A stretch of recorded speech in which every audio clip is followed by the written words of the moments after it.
tempo muito seco. E assim, nos últimos dias baixou muito a umidade. Pra vocês terem uma ideia, em Campina Verde, né, segundo o que eu estava lendo, segundo os especialistas, chegou a 11%, gente. Isso é pior que deserto. Pior que deserto. No deserto está melhor.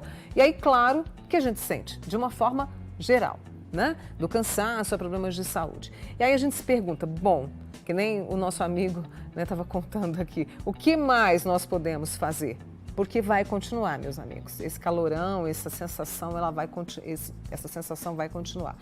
E aí agora eu vou sim conversar com a pneumologista Bruna Zanata, que atendeu a um pedido, né? E conversa conosco via remota. Prazer, porque eu vou... Mônica. Ô, Bruna, prazer te ver assim, viu? Tudo bem? Tudo bem, graças a Deus. Diante dessa secura, né? Porque assim, é impressionante o que a gente tem vivido nos últimos dias. Tudo sente, da pele, a respiração, né? Ou seja, é um tormento e assim, parece que a cada dia que passa, que a gente fica na ansiedade pela chuva, por uma melhora, mais a gente sente, Bruna? Sim, agora a gente está vivendo aqui em Uberlândia situação de calamidade mesmo, de saúde, porque a Organização Mundial de Saúde fala que tem que ser entre 50% a 80%. E como você mesmo disse, esses dias a gente está chegando a 12% de umidade. Então, realmente, o corpo sente muito. Ô Bruna, desculpe, eu estava aqui escutando a editora do programa conversar comigo aqui, né, comentando exatamente sobre esses números da umidade relativa do ar.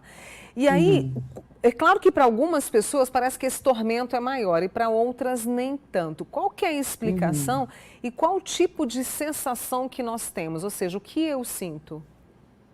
A pessoa que tem uma predisposição para doença pulmonar, principalmente, atópica em geral, e cardíaca, são as pessoas que mais sentem, né? E os extremos de idade, as crianças e os idosos. Porque a hidratação deles tem que ser mais proativa, eles não têm tanta sede e o corpo não pede tão adequadamente igual para nós adultos. Então, tem que ser uma hidratação mais cuidadosa.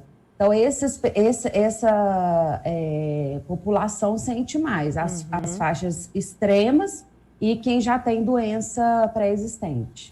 Ô Bruna, e você falou muito bem essa questão de hidratação, nós estávamos conversando na redação, quando a gente fala em hidratação, é claro que a água é o carro-chefe, mas nesse processo, além de tomar aquela quantidade de água que vocês recomendam, a gente pode tomar, por exemplo, sei lá, um isotônico, suco, água de coco, como é que fica líquido isso? Em geral, tá?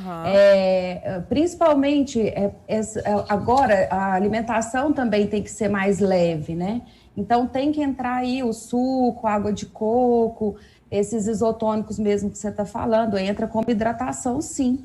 Às vezes, como está muito, além de seco, muito quente, a gente não consegue, às vezes, ficar comendo comida quente normal, né, Mônica?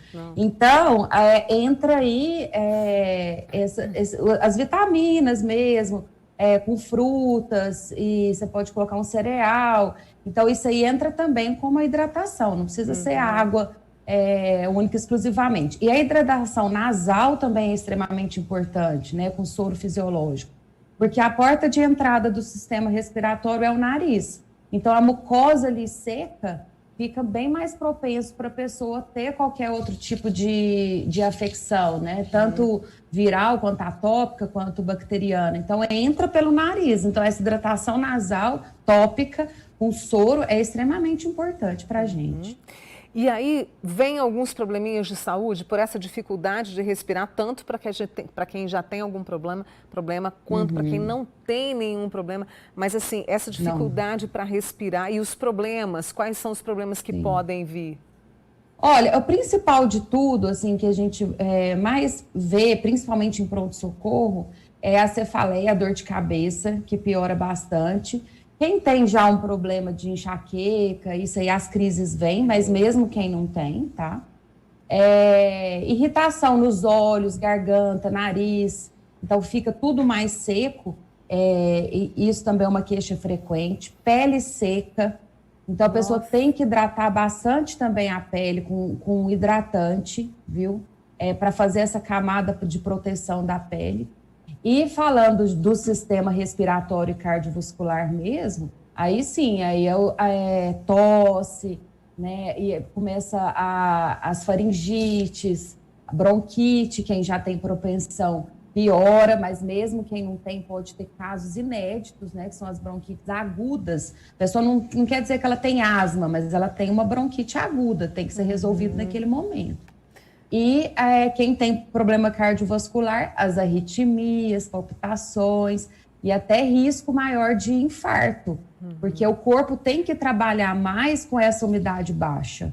Então, você força mais o seu sistema cardiovascular. E a gente tem que prestar muita atenção no corpo, né? E entender o que ele está pedindo da gente nesse momento. Tem uma amiga nossa, a Marlene, que está no Custódio Pereira, aqui em Uberlândia, e aí ela traz uma outra questão. A gente já reforçou, mas acho que é importante lembrar e reforçar. Exercícios físicos, né? Ontem uma amiga minha falou, olha, eu fui para a academia, eram mais ou menos umas 3h30 da tarde, ela falou, Mônica, eu não rendi absolutamente nada. Até chegar a chuva, aumentar essa umidade relativa do ar, o que é o recomendado, Bruna? Em relação à atividade física, a gente pede para fazer antes das 10. Agora, como está muito seco, Mônica, na verdade é antes das 9, tá? Nossa. Antes das 9 e após as 17. E principalmente, quando está em academias, de hoje, tudo ar-condicionado. Então, o tempo está mais seco ainda.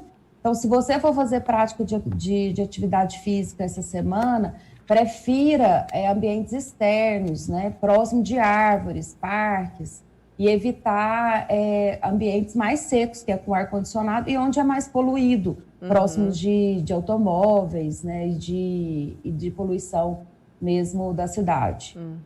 São cuidados simples, cuidados que a gente vai reforçando todos os dias, junto com as orações para vir a chuva logo. Sim, e o mais importante é ter esse cuidado pessoal que a gente sempre fala, né? Então, lavar as mãos, usar o álcool gel, agora do Covid, ficou bem nítido isso que a gente fala sempre, né?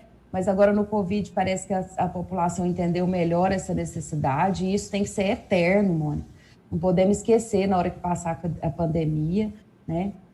Evitar colocar a mão em nariz e boca, lugares com muita gente, aglomerações de pessoas. Quanto ao ambiente, podemos colocar o umidificador, e quem não tem o umidificador, bacia, toalha, e até o que o telespectador, né?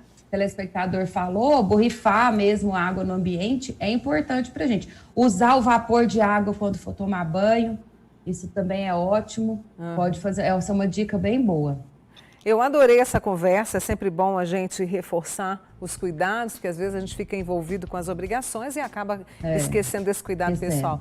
Bruna, muito obrigada, espero vê-la em breve pessoalmente, tá?